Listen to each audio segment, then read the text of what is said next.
Arya garden में आपका स्वागत है। ये है मेरा नींबू का प्लांट और नींबू के प्लांट पर जुलाई में कुछ काम करने पड़ेंगे, तभी हमें इससे ज़्यादा फ्रूटिंग और फ्लोरिंग ले सकेंगे, क्योंकि ये हमें लगातार फ्लोरिंग दे रहा है। और अब इसको दोबारा से रिचार्ज करना पड़ेगा, क्योंकि जब हम मिट्टी को नई फसल लगाते हैं तो मिट्टी को भी रिचार्ज करते हैं। तो जो प्लांट लगे हुए हैं उनकी भी मिट्टी को हमें रिचार्ज करना होता है, ताकि और ज़्यादा हम उससे फल फूल ले सकें।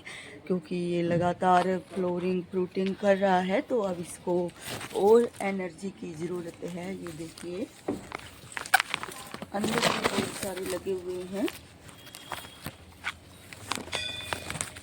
तो सबसे पहला काम है प्लांट की जड़ों की गुड़ाई करना। प्लांट की जड़ों के पास जो मिट्टी है उसकी गुड़ाई करके कुछ टाइम के लिए मुझे छोड़ना पड़ेगा।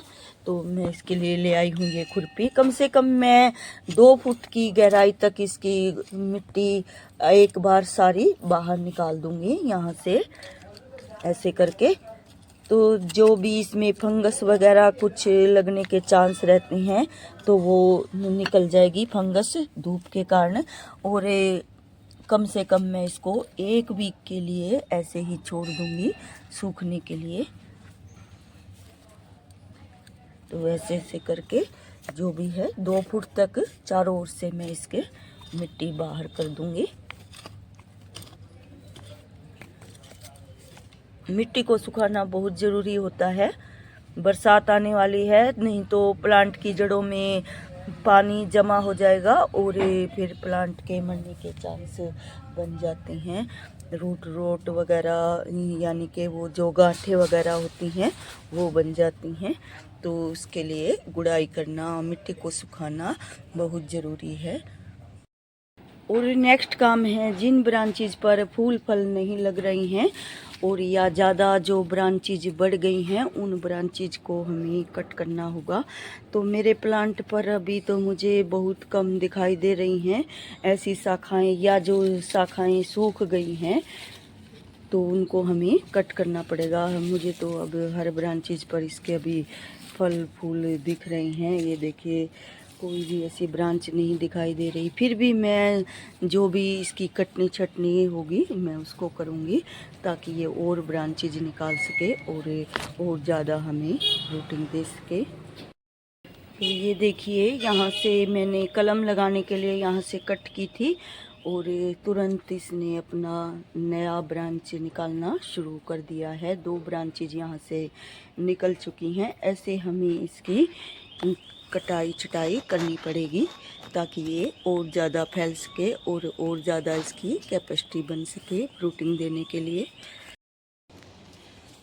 और अगला काम है इसमें खाद देना। तो आप जो भी वर्मी कंपोस्ट है आपके पास तो वो दे सकते हैं, या फिर बिल्कुल ही सड़ी हुई गोबर की खाद है, नींबू को वो बहुत पसंद होती है गोबर की खाद, तो वो भी आप दे सकते हैं।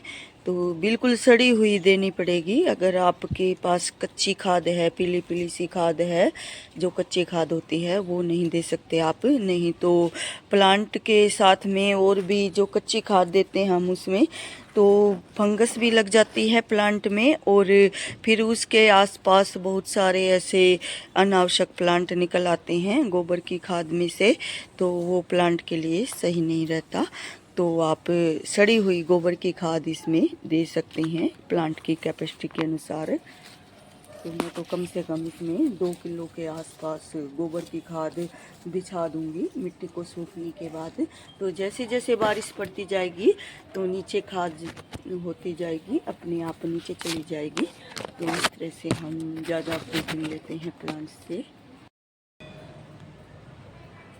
तो ये देखिए मुझे दिखाई दे गई हैं, ये सूखी हुई पत्तियां हैं और ये ज़्यादा तेज़ धूप के कारण जून में जल गई होंगी।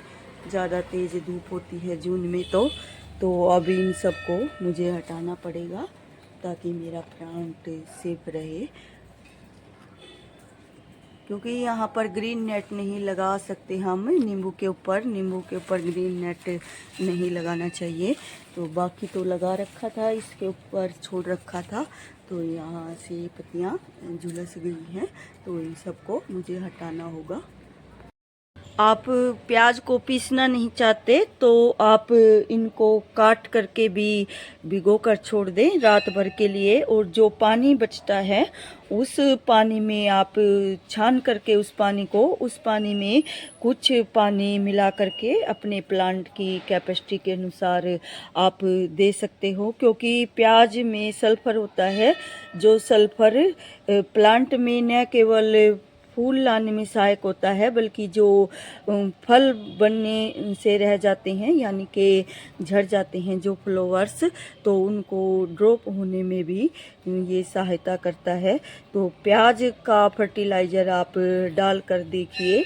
तो मैं भी जब 15-20 दिन हो जाएंगे गोबर की खाद को बिछाए हुए और बारिश अच्छा पड़ने लग जाएगी, तो ऊपर से मैं इसमें 1 महीने या 15-20 दिन में इन प्याज का यूज करूँगी, ताकि मैं ज़्यादा से ज़्यादा अपने प्लांट से फ्लावर्स ले सकूँ। और जो ये आपके पके हुए फल हैं उनको तुरंत यहाँ से हटा लें, हार्वेस्टिंग करते रहें साथ साथ में, नहीं तो ये प्लांट की एनर्जी लेते रहेंगे और फ्लोरिंग देने के चांस प्लांट के कम हो जाते हैं। तो जो हरे हैं उनको तो हम नहीं हटा सकते, बहुत सारे हरे हैं अभी, तो जो पीले हो चुके हैं उनको मैं हार्वेस्ट करती रहती हूँ साथ साथ में। तो वीडियो अच्छी लगी है और जानकारी अच्छी लगी है तो प्लीज़ लाइक शेयर और सब्सक्राइब करें। Thank you.